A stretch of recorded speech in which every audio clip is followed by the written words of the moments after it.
Hi friends, welcome to our channel. நீங்கள் பார்த்துட்ருக்கிறது காஷ்மீரில் பனி ஹால். நீங்கள் பார்த்துட்ருக்க புக் வந்து உருது புக்கு. என்னோடய தம்பியோட நர்சரி புக் தான் இது. பாருங்கள் ஃப்ரெண்ட்ஸ் எப்படி இருக்குன்னு.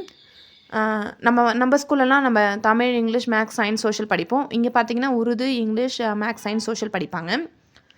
பட் வந்து இங்கே ப்ரைவேட் ஸ்கூல்லேயும் நம்ம ஊர் போலவே ஹிந்தி படிப்பாங்க. பட்டு உருது வந்து கன்ஃபார்ம் தான், சாய்ஸில் வந்து விட மாட்டாங்க. நம்ம ஊரில் வந்து காங்காச்சா எப்படி எழுதுனா லெஃப்ட் டு ரைட் எழுதுவோம். பட் இங்கே உருது பார்த்திங்கன்னா ரைட் டு லெஃப்ட் தான் எழுதுவாங்க. ஸ்டார்டிங் லைன்லேருந்து அது போல் தான் எழுதுவாங்க. இங்கே புக்கோடைய பேஜுமே எப்படி இருக்குன்னா ரைட் டு லெஃப்ட் தான் பேஜ் நம்பர் போட்டிருப்பாங்க. லெஃப்ட் டு ரைட் இருக்காது. நான் எப்படி டேர்ன் பண்ணுறேன்னு உங்களுக்கு தெரியுதுங்களா? அதே போல் தான் பேஜ் நம்பருமே போட்டிருக்காங்க அவங்க.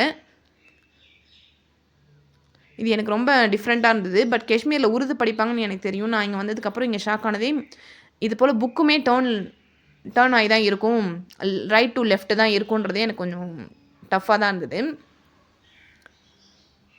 இது உங்களுக்கு தெரியும்னா எனக்கு கமெண்ட் பண்ணுங்கள்.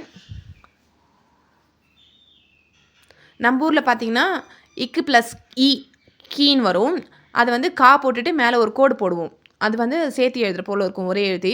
பட் இங்கே வந்து ஒரு கிளின்னு எடுத்திங்கன்னா லீ ஒரு 2 எழுத்து இருக்குல்ல, அந்த 2 எழுத்துமே ஒரே எழுத்தாக எழுதுவாங்க. அதுவுமே எங்களுக்கு டிஃப்ரெண்ட்டாக இருந்தது. அதை கண்டுபிடிக்கணும் நம்ம, எது லீ அவங்க ஜாயின் பண்ணியிருக்காங்களா அப்படின்றது நம்ம கண்டுபிடிக்கணும். அதே போல் நம்ம ஒரு வார்த்தைக்கும் ஸ்பேஸ் விடுவோம். இங்கே உருதில் வந்து ஸ்பேஸ் விட மாட்டாங்க, கண்டினியூவாக தான் எழுதுவாங்க. அவங்களுக்கு வந்து படிக்கும் போதே எங்களுக்கு தெரியும் அப்படி சொல்கிறாங்க இவங்க. இதுவுமே எனக்கு ரொம்ப டிஃப்ரெண்ட்டாக இருந்தது. நம்ம எங்கே போய் ஒரு வார்த்தையாக படிக்கிறதுலேயே எனக்கு தெரியல. இவங்க ஸ்பேஸே விட மாட்டுறாங்க, கண்டினியூவாக எழுதுகிறாங்க. இங்கே பாருங்கள், அந்த லைன்லலாம் ஸ்பேஸே இருக்காது, கண்டினியூவாக தான் இருக்கும். இதுவுமே எனக்கு டிஃப்ரெண்ட்டாக இருந்தது. பட் ஒரு சென்டென்ஸுக்கு வந்து ஒரு ஸ்பேஸ் விடுறாங்க, ஒரு லைன் போல் லைட்டாக ஒரு மார்க் பண்ணுறாங்க. நம்ம ஃபுல் ஸ்டாப் வைக்கிற போல் ஒரு சின்ன லைன் போல் போடுறாங்க. என்னோடய வீடியோ பிடிச்சிருந்தா கமெண்ட் பண்ணுங்கள், சப்ஸ்கிரைப் பண்ணுங்கள். டாட்டா, பாய் பாய்.